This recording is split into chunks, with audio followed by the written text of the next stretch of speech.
Puntila, c'est un maître dans un domaine forestier en plein milieu de la Finlande. Ça se passe en Finlande, c'est une histoire qu'on lui raconte quand il est là-bas, qui est assez connue, une histoire un peu populaire justement parmi le peuple finlandais. Et on lui raconte l'histoire de ce type qui est très alcoolique et qui est très méchant quand il est sobre, mais très généreux quand il est ivre. C'est mon unique remède. Je le bois sans sourciller et pas seulement à la petite cuillère, tu peux me croire comme les enfants. Ah, il y en a, ces gros paysans qui retirent le pain de la bouche au personnel. Moi, ce que je voudrais, c'est de noter que du rôti à mes gens, ce sont des êtres humains, eux aussi. Ils veulent manger tout comme moi, c'est normal. J'ai raison. Absolument. C'est vraiment écrit pour des numéros d'acteurs aussi, volontairement. Ce sont 11 acteurs en scène dans le spectacle que je vais mettre en scène. C'est une grande distribution, ça va se créer sur cette scène de la Comédie de l'Est en octobre. C'est un moment où j'ai voulu réunir une troupe d'acteurs assez incroyable, certains avec qui j'ai déjà travaillé, d'autres non, c'est la première fois. Ne me posez pas de questions sur le... Je ne supporte pas.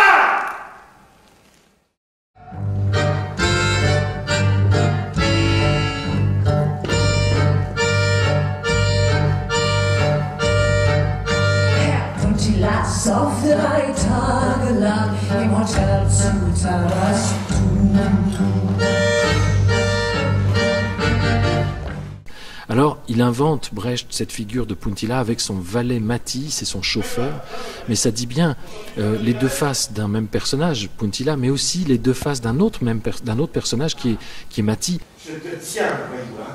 Qu'est-ce que je trouve dans la poche de ta veste? Je m'en doutais. Au premier coup d'œil, je lui entends le pilier, c'est mon portefeuille, Bruno! Ah bah oui, monsieur Puntila. C'est aussi le sous-titre, c'est une pièce populaire, une Volksstück.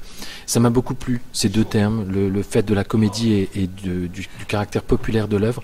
Je me suis dit, il y a une continuation à explorer les dramaturgies du milieu du XXe siècle et précisément de l'après-guerre, c'est-à-dire qu'est-ce qui s'est construit, comment on a voulu reconstruire par le sens, par le théâtre, ce monde qui avait été dévasté en quelques années par la folie des hommes. Cette pièce-là, elle est écrite en 40, donc on est en pleine avancée des troupes nazies dans l'Europe, en pleine victoire sur victoire de l'armée de Hitler.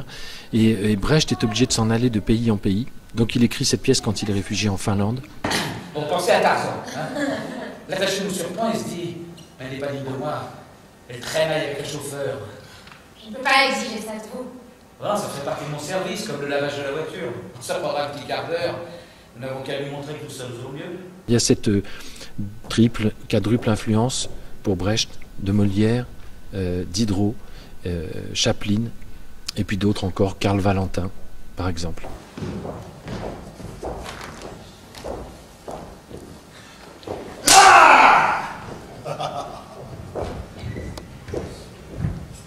Alors, il invente, Brecht, cette figure de Puntila avec son valet Matti, c'est son chauffeur, mais ça dit bien les deux faces d'un même personnage, Puntila, mais aussi les deux faces d'un autre personnage qui est Matti, qui est à la fois le valet, mais l'homme libre.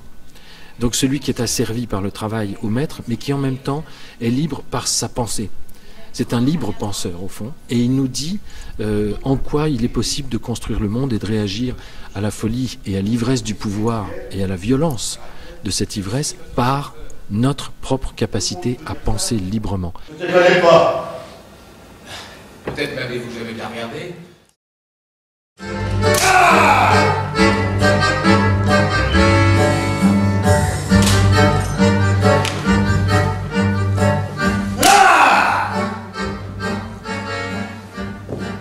On va partir en tournée toute la saison. On va aller jouer dans la région, le Grand Est, on va jouer à Épinal, à Saint-Louis, qui sont tous les deux des théâtres coproducteurs du projet. On va faire un long stop à Paris, au Théâtre des Quartiers d'Ivry, au Centre Dramatique.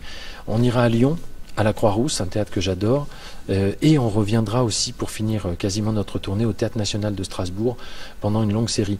On aura fait d'autres villes entre-temps, en Suisse, en France ailleurs, à Angoulême, à Tours, à Fontainebleau, voilà. Als die Pflaumen reif geworden, zeigt im Dorf sich eingespannt. Früh am Tage aus dem Norden kam ein schöner Junger.